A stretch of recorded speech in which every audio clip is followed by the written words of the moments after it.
Menurut BPS, Badan Pusat Statistik, angka kemiskinan di Jawa Timur itu tertinggi di seluruh Indonesia nih Mas Yusuf. Wow. Oke. Kepemimpinan kemarin itu saya tidak mengatakan jelek seluruhnya, enggak, pasti ada bagusnya. Tetapi kita juga perlu mengkoreksi bahwa ada agenda besar yang seharusnya sudah kita bereskan, tapi nyatanya sampai hari ini masih menjadi PR kita bersama. Oke. Kan gitu. Berarti itu yang membuat Anda yakin bisa mengalahkan Mbak Hovifah ya, Bu Hovifah? Ya kira-kira begitu. Menurut saya sebuah momentum ya, untuk membentuk sebuah pemerintah yang bersih, untuk memulai, bukan memulai, tapi memberikan atau memulai pemerintahan dari orang yang sama sekali tidak punya rekam jejak atau keterkaitan dan sandera terhadap masalah hukum sebelumnya. Dan Mas Lukman, Mbak Lulu ini kan fresh.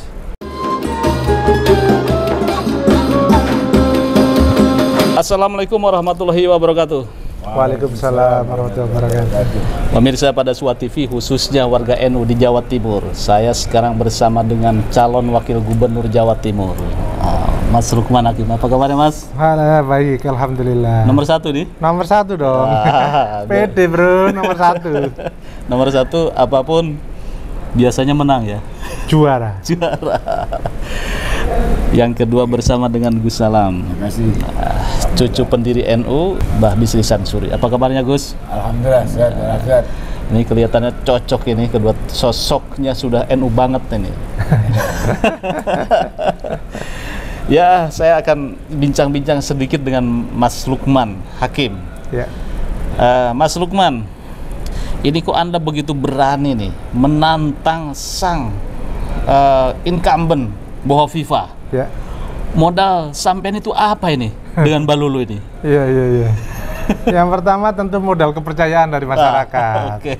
Itu yang paling penting. Jadi kita punya modal sosial, punya modal politik. Modal sosialnya adalah kepercayaan dari masyarakat Jawa Timur bahwa selama ini ada problem di Jawa Timur yang sifatnya mendasar. Mas Yusuf, sifatnya mendasar dan itu belum tertangani. Apa itu? Yakni yang pertama adalah soal kemiskinan. Nah, nanti kita jawab pelan-pelan, tetapi prinsipnya masyarakat ingin hadir pemimpin baru untuk menjawab problem terkait dengan kemiskinan ini. Itu yang membuat saya dengan Mbak Lulu pede menerima mandat dari Ketua Umum PKB untuk maju menjadi calon gubernur dan wakil gubernur Jawa Timur. Nah, yang kedua kita punya modal politik, Mas Yusuf. Jadi modal politiknya PKB sebagai partai pemenang pemilu di Jawa Timur, ini punya ketua DPRD Jawa Timur, punya anggota DPRD Jawa Timur terbanyak. Itu berapa artinya itu? Ada 27. Wah, 27. Wow. 27 modalnya cukup besar. Mantap. Artinya kita punya struktur partai baik di level provinsi, kabupaten, kecamatan, desa sampai anak ranting. Itu sampai di RT semuanya kader PKB itu lengkap. Kalau di Jawa Timur itu ya rumah besar PKB lah kira-kira gitu. Itu kan ya. Jadi modal utamanya sudah ada, modal sosial sudah ada, kepercayaan masyarakat sudah ada. Ya, apalagi yang ditakuti. Berarti keyakinan di situ ya? Di situ keyakinan kita. PKB, NU, PKB. Persis. Di Jawa Timur. Persis. Dasar ini. Gimana nih netizen NU di Jawa Timur? Setuju nggak nih statementnya? Mas Lukman. Mas sebentar, itu yang itu sudah biru belum? Yang kecil. Mikrofon, transmitternya biru. Hidup berarti kan ya, direkam ya. Baik, kepercayaan tinggi, modal sosial politik, dan itu adalah rumahnya PKB di Jawa Timur. Tapi ketika ditunjuk oleh Gus Imin ini gimana nih? Ya, deg-degan atau bagaimana nih? Sebenarnya kalau kontestasi kan kita sudah biasa. Pernah maju sebagai caleg, pernah jadi anggota DPR RI juga, yang itu artinya menjadi modal sosial politik juga buat saya. Punya pengalaman, ya saya punya pengalaman di legislatif, punya pengalaman di eksekutif. Tentu itu modal juga kan? Bahwa kita sebagai kader pernah di Komisi 6 DPR RI, pernah jadi staf khusus di 3 kementerian. Wah, dasar ini kan? Itu artinya ya kalau belanja masalah kita sudah pekerjaan sehari-hari lah kira-kira. Sehingga tahu masalahnya apa, solusinya apa. Terutama ya di Jawa Timur kita sudah membaca Peta ya. Data. Ternyata menurut BPS, Badan Pusat Statistik, angka kemiskinan di Jawa Timur itu tertinggi di seluruh Indonesia nih Mas Yusuf. Wow. Padahal kalau kita ngomong jumlah penduduk, itu yang paling banyak kan Jawa Barat. Tetapi kenapa justru angka kemiskinannya yang tertinggi ada di Jawa Timur? Nah ini kan PR. Kita ditugaskan untuk menangani terkait dengan kemiskinan ini. Artinya gubernur yang kemarin itu belum maksimal atau menurut Anda itu ada problem di situ? Menurut saya harus dievaluasi dan dikoreksi. Oke. Kepemimpinan kemarin itu saya tidak mengatakan jelek seluruhnya, enggak, pasti ada bagusnya. Tetapi kita juga perlu mengkoreksi bahwa ada agenda besar yang seharusnya sudah kita bereskan. Tapi nyatanya sampai hari ini masih menjadi PR kita bersama. Oke. Kan gitu. Berarti itu yang membuat Anda yakin bisa mengalahkan Mbak Hovifah ya, Bu Hovifah? Ya kira-kira begitu. Yang penting yakin dulu dah gitu kan ya. Sebentar sebelum ke Gus Salam. Ini basisnya kan NU. Ya. Apa yang menjadi andalan populis Anda itu, Mas? Yang pertama begini, saya ini alumni 2 pesantren pendiri NU. Siapa aja? Alumni pesantren Bahrul Ulum Tambah Beras Jombang yang didirikan Mbak Fasbuwo, dan alumni pesantren Mbak Bisri dan hanya Jombang. Jadi saya juga santrinya Gus Salam. Aduh, cocok ini. Jadi kalau kita ini kalau di calon lain ini Mas Yusuf, itu bukan NU, ada NU-nya, ada warna lain, ada warna lain, ada NU-nya. Di kami Lulu dan Lukman sama-sama NU, kira-kira gitu. Jadi kalau ngomong NU-NU-an ya kita paling NU lah kira-kira. 24 karat ya NU-nya. 24 karat. Tapi gini, ini kan kontestasi politik. Jadi kita juga nggak boleh bawa-bawa nama NU ke dalam politik. Karena itu konteksnya adalah kita hadir untuk sama-sama memiliki gagasan atau ide apa enggak untuk menyelesaikan problem di Jawa Timur. Kuncinya itu saya kira. Jadi kalau politiknya itu politik solusi mengatasi masalah di Jawa Timur, saya kira yang kita kedepankan adalah gagasannya. Nah, saya punya kunci nih Mas Yusuf, kalau boleh sekalian dijawab. Boleh ya. Jadi terkait dengan kemiskinan ini, karena angkanya sangat besar, maka kami punya program yang pertama itu kita ingin menghadirkan 1 juta UMKM di Jawa Timur. Jadi selama 5 tahun ke depan kita bikin 1 juta UMKM, targetnya per tahun bisa 200 sampai 250 ribu. Wah, nah keren itu apa yang membedakan UMKM kita dengan sebelumnya, kan gitu. Nah UMKM yang mau kita hadirkan adalah yang pertama UMKM yang kita siapkan mulai dari pendidikannya, pelatihannya, kemudian pembimbingnya atau instruktur yang bersertifikat, kemudian permodalannya. Nah, aspek permodalan ini kita ambilkan dari BUMD, itu ada Bank Jatim, kita cubitkan dari situ, misalnya per orang bisa kita kasih antara 10 juta sampai 100 juta. Nah, yang menariknya adalah nanti bunganya di cover oleh Pemprov. Jadi masyarakat nggak usah khawatir. Jadi anak-anak muda nih di Jawa Timur, ini peluang sangat besar. Karena apa? Karena kami ingin memberikan porsi yang besar buat anak-anak muda, supaya anak-anak muda di Jawa Timur ini menjadi lokomotif pembangunan. Jadi gagasan besarnya adalah kita ingin menggerakkan sektor real yang berbasis anak-anak muda, yang berbasis warga miskin yang selama ini belum mendapatkan insentif, kira-kira gitu, supaya sekaligus menjadi penggerak roda pertumbuhan ekonomi di Jawa Timur. Kalau lihat programnya itu udah yakin saya ini bisa diterima. Nah, yang ada tambahnya lagi Mas Yusuf. Jadi UMKM tadi itu harus link and match dengan dunia industri dan dunia usaha. Sehingga bukan hanya UMKM-nya yang maju. Saya ingin cerita ya, UMKM ini kelihatannya kecil, tetapi memiliki dampak yang besar. Saya kemarin datang ke Bojonegoro misalnya, ada ibu-ibu ini memulai usaha UMKM-nya itu hanya 2.500.000. Apa yang dia kerjakan? 2.500.000 itu dia pakai buat beli gulungan kain. Nah, kain ini kemudian dipotong-potong dijadikan jilbab. Jilbabnya dibentuk macam-macam. Sekarang berkembang cukup pesat dan besar. Saya sudah ngecek langsung ke sana. Itu dia penjualannya lewat Instagram, lewat TikTok, lewat YouTube dan seterusnya. Sekarang ini luar biasa, sudah besar. Dasar itu menjadi role modelnya ya. Role model. Baik. Katanya saya dengar itu akan buat beasiswa santri itu kuliah di luar negeri. Betul persis. Kami ingin agar santri-santri di Jawa Timur terutama jangan lagi minder, nanti teman-teman santri bisa mendapatkan akses untuk beasiswa ke luar negeri. Wah, termasuk keren. juga yang masih santri, Ya. kita siapkan program namanya Santri Metal. Iya, Apa itu singkatannya? Melek teknologi digital. Nah, terus buat anak-anak muda juga ada lagi Mas Yusuf. Buat anak-anak yang masih kuliah, fresh graduate, anak-anak muda, kita siapkan program lagi namanya Jawa Timur Mabar.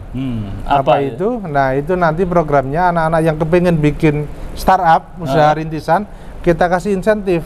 Aspek permodalan ini kita hadirkan dari APBD, kira-kira bisa dapat 25 jutaan, sehingga yang pengen menjadi bagian dari ikhtiar untuk memajukan anak-anak muda lewat jalur dunia usaha bisa mendapatkan dari situ juga. Iya, baik, ini santri harus pede dan kelihatan ya Gus Salam akan mengomentari. Nah, bagaimana komentar dari Gus Salam? Ya, baik. Ya, santri itu memang harus berkembang, tidak boleh stuck. Dan memang Mas Lukman ini salah satu santri yang berprestasi ya, dan terus selama setelah menjadi alumni juga terus kreatif dan berpengalaman dalam banyak hal di usaha yang sebenarnya masih relatif muda kalau dalam sebagai politisi ya, apalagi kalau dibandingkan dengan kontestan yang lain di Jawa Timur. Jadi kalau menurut Gus Salam ini sosok Mas Lukman itu tipikal pemimpin muda yang bisa mengubah suasana di Jawa Timur atau bagaimana Gus? Ya pastilah, beliau ini sosok yang santri, dan santri itu pasti ulet ya. Iya. Ulet, tidak pernah berputus asa dan selalu optimis. Itu nilai-nilai yang selalu ditanamkan di dalam pesantren. Dan dalam kontestasi kali ini saya kira semangat muda yang dibawa oleh Mas Lukman ini tepat sekali dengan zamannya. Karena hari ini pemilih pemula itu kan, atau pemilih muda itu kan sangat mendominasi ya. Kalau di tingkat nasional itu kan hampir 54%. Usia yang muda itu lah. Mas Lukman ini juga di antara kontestan yang ada, bukan hanya Mas Lukman tapi Luman ini, Mbak Lulu dan Mas Lukman ini sama-sama masih fresh, masih muda, punya optimisme yang tinggi dan berpengalaman. Ini yang sulit, muda tapi sudah berpengalaman. Itu cocok gitu ya. Jadi menurut Gus Salam bahwa pasangan Mbak Lulu dengan Mbak Lukman itu mampu memberikan solusi atau tipologi pemimpin yang dibutuhkan oleh orang NU dan Jawa Timur. Ya, oleh masyarakat Jawa Timur. Mas Lukman pengalamannya menjadi birokrat, pernah ya jadi staf khusus di 3 kementerian. Kemudian pernah menjadi anggota legislatif di pusat juga. Ini jarang lah anak kader semuda Mas Lukman ini sudah punya pengalaman seperti ini, jarang. Tentu nanti karena pengalamannya ini dia bisa membaca banyak aspek kebutuhan di dalam kemajuan Jawa Timur. Juga berpasangan dengan Mbak Lulu. Ini juga sama. Mbak Lulu ini orang yang ulet. Mbak Lulu ini tetangga saya, sesama dari Jombang. Kalau Mas Lukman ini kan mondoknya di Jombang, asli Lamongan. Dia di Jombang, di Jakberas, di Tinanyar, lengkap. Sanad ilmunya itu langsung ke muassis, langsung NU-nya 24 karat ya. Pendiri NU dua-duanya. Mbak Lulu ini tetangga saya Jombang juga, dan tentu dia aktif di PMII, di Korpri ya, di Korpri, terus juga malang melintang di perpolitikan, bahkan pendidikannya juga ada dari luar negeri. Dari keluarga pesantren Petarungan ya guys? Dari keluarga pesantren Petarungan. Iya. Dan yang paling penting begini, Jawa Timur ini kan pernah punya pengalaman yang kurang baik ya. 2 kali terkait dengan bersihnya birokrasi.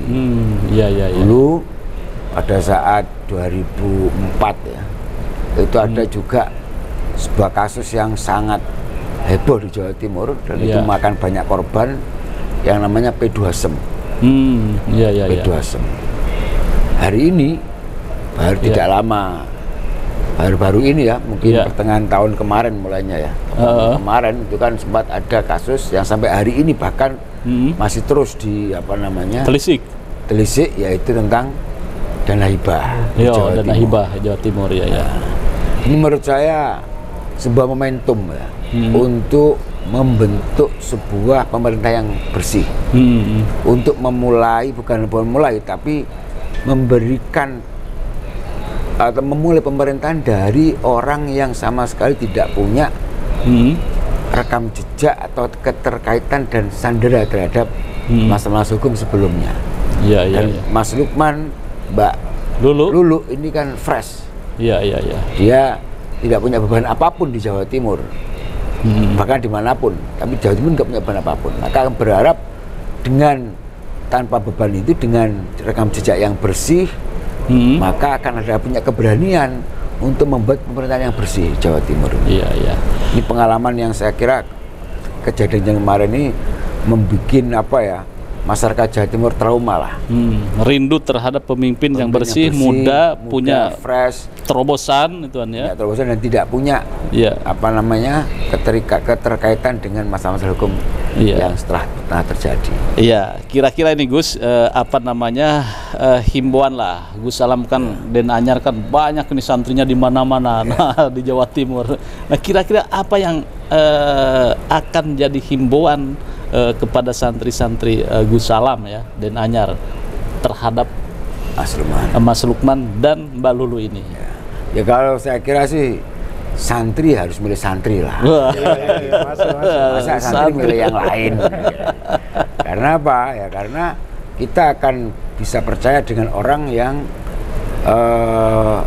punya cara berpikir yang mirip dengan kita dan punya keyakinan sama dengan kita. Jawa Timur itu surveinya hampir 80% basisnya Nahdlatul Ulama. Basisnya santri. Apakah itu mereka benar-benar santri atau wali santri atau orang mencintai para kiai, mencintai santri. Itu bahasa Jawa Timur. Jadi saya kira tidak ada alasan sedikit pun yang menyebabkan pasangan Lukman ini tidak percaya diri. Partainya pemenang, basisnya di Jawa Timur adalah basis santri, PKB. Beliau berdua adalah seorang santri ya. Jadi syarat rukunnya harusnya terpenuhi ini. Terpenuhi ya. Nah, bagaimana nih? Anda orang Jawa Timur, santri, kemudian juga warga Nahdliyin, bagaimana? Apakah setuju kalau Mbak Lulu dan Mbak Lukman itu menjadi representasi santri dalam kontestasi di Pilgub? Jika setuju, tulis komentarnya. Baik, terima kasih.